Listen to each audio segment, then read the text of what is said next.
Hello friends, good morning. Welcome সবাইকে আমার চ্যানেলের পক্ষ থেকে। তো তোমরা সবাই কেমন আছো? আশা করছি খুব ভালো আছো।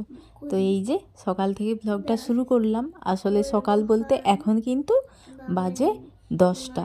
তো মেয়েকে স্কুলে পাঠিয়ে দিয়েছি পরীক্ষার উদ্দেশ্যে। তো সকাল থেকে তো একটু চাপ থাকে, তো সেই কারণে মানে সব কাজকর্ম মানে ফেলে রেখেই যেটুকু টাইমের করার তো সেগুলো করে নিয়েছি। তো তারপরে এই যে কাচাকুচিগুলো সারলাম। আর উপরের ঘরে এই যে জানোই প্রতিদিনের আমার অভ্যাস ব্ল্যাঙ্কেট রোদে দেওয়া, তো সেই সমস্ত করলাম। তো এখন কিন্তু অনেকটা টাইম মানে অনেকটা বেজে গেছে। আর আমি আজকে এই যে আর সহ্য করতে পারলাম না। কি দেখাচ্ছি তোমাদের, দাঁড়াও। কয়েকদিন থেকেই তো আমি দেখাচ্ছি যে আমার ঘরের অবস্থা খুব খারাপ, খুব খারাপ, দেখার মতো নয়। আলনাটা একেবারে বাজে হয়ে আছে।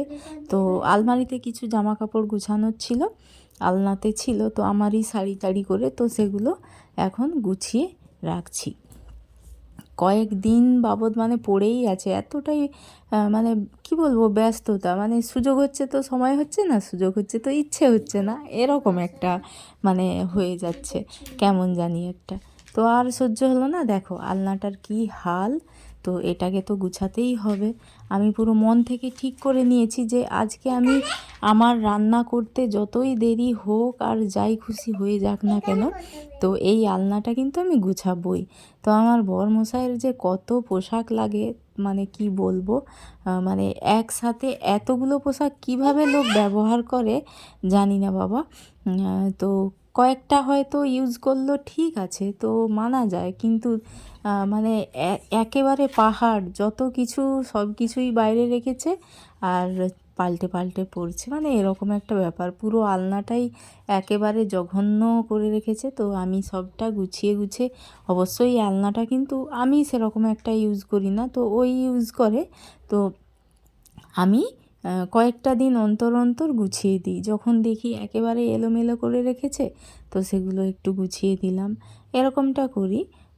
তো সব সময় ইচ্ছে করে না গো, একটু মনে হয় যে রান্নাবান্নার পরে বাচ্চা সামলানোর পরে মনে হয় নিজেকে একটু সময় দেই, একটু ফোন দেখি আর একটু তো বসে বসে ল্যাদ খাই, এরকম একটা মনে হয়।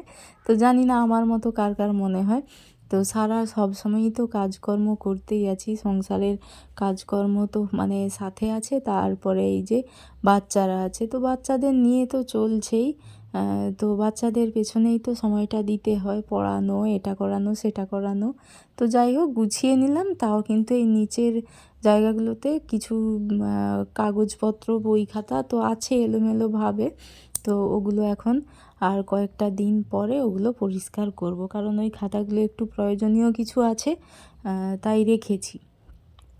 যাই হোক, ওইটা কমপ্লিট করে গুছিয়ে সজ্জা আসলাম কিন্তু রান্নাঘরে। এখন 10:30 বাজে। ভাবা যায় মানে 12টার মধ্যে কিন্তু আমাকে রান্না কমপ্লিট করতেই হবে। তো এই যে ভাত বসিয়ে দিয়েছি আর ডাল বসিয়ে দিয়েছি, তারপরে এই যে সবজি নিয়ে বসে পড়েছি। আর এই শাকগুলো না আমাদের বাড়িতেই হয়েছে, বাড়ির শাক, তো মা তুলে দিয়েছে। তো আমার সময় হচ্ছিল না বলে তুলতে পারিনি, তো মা তুলে বেছে টেছে রেডি করে রেখে দিয়েছে। তো আমি একটু তাও দেখে নিয়েছি ঠিক করে যে কোনো পোকা বা কিছু আছে নাকি। তো দেখে নিয়েছি, তারপরে এই যে শাকগুলো ভাজা করব আর এই যে বিচে কলা, তো এটার তরকারি করব। তো এই কাটাকাটি সব কিছু রেডি করে একেবারে ঝটপট করে কিন্তু মানে ছুটো দৌড়ো করে আমার রান্নাটা সারতে হয়। দেখো এই যে সবজি কাটা কমপ্লিট, এখানে শাকটাও কেটে ধুয়ে সব কিছু পরিষ্কার করে রেখে দিয়েছি, এবার রান্না করার পালা। সবাই তো চায় একটু নতুনত্ব আনতে, তো আমিও আনতে চেয়েছি।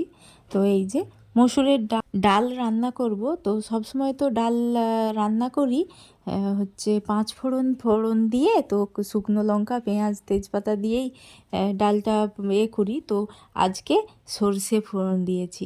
মানে অনেকের কাছে শুনেছি যে সর্ষে ফোড়ন দিয়ে নাকি ডাল ভালো হয়, তো সেই কারণে আজকে আমিও ট্রাই করলাম কেমন কি লাগে। তো বাড়ির সবাই খেয়ে বলবে। তো এখন একেবারে অনেকটা সময় পরে তো মেয়ের হচ্ছে প্রজেক্ট তো একদম রেডি করতেই হবে, তো খাওয়া দাওয়া সব কিছুই কিন্তু কমপ্লিট হয়ে গেছে। ওই যে শাক ভাজা করেছিলাম তো দেখতেই পারলে, তো এইসব রান্না করেছিলাম, আর মাছ ছিল তো মাছ রান্না করেছিলাম, ডাল তো কিছুই শেয়ার করা হয়নি। তো এখন এই যে রোদ্রে বসেছি, রোদ্রে বসে এই যে প্রজেক্টটা এই এতটাই পুরো ওর পাপা রেডি করে দিয়েছে, তারপরের বাকিগুলো আমি রেডি করছি। তো এখন কালকে তো দিতেই হবে, তো ভাবছি আজকের মানে দুপুরবেলায় কাজটা কমপ্লিট করে রাখবো। তো এই যে মোটামুটি দেখতে তো বেশ ভালোই লাগছে, শুধু কি পাতার কালারটা তো আরও একটু যেন ওই যে টুকাইয়ের সোয়েটারের কালারটা হলে তো একদম বেস্ট হতো। তো যাই হোক, কিছু করার নেই, তো করতেই তো হবে। একেবারে সন্ধে আবার দেখা, তো সন্ধে দেওয়া, বাড়ির কাজ সমস্ত কিছুই তো থেমে থাকে না, না সব কিছুই হয়ে গেছে। তো এখন এই যে ইচ্ছে করলো একটু সিমাই বানাই, তো এমনি দুধটাকে এই যে ফুটিয়ে নিয়েছি তেজপাতা চিনি দিয়ে। তো এই যে বাদাম ধুয়ে তো দিয়ে দেব, আর হচ্ছে সিমইটা ঘিয়ে হালকা করে ভেজে রেখে দিয়েছি। তো আমার সিমাই মনে হয় এটা বানাতে জাস্ট 3 থেকে 4 মিনিট সময় লাগে আমার কাছে মনে হয়। তো মোটামুটি করে সবাইকে এটা খেতে দেব।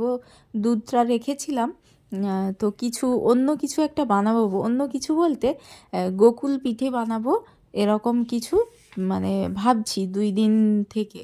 তো দেখছি না গোকুল পিঠে অন্য রকম টাইপ, যে মানে আরও একটু ভিডিও দেখতে হবে, আমার হাতে সময় একদম নেই, তো সেই কারণে আর রেডি করা হয়নি। তো এই যে টুকাইয়ের কাণ্ড দেখো, এখন এই যে গামছা দিয়ে শাড়ি পরেছে, শাড়ি পরে এখন খেলা করছে। তো আমি এখন রান্নাগুলো কমপ্লিট করছি। আর প্রতিদিনের তো রুটি যে রান্না, তো এগুলো তো হয়েই গেছে।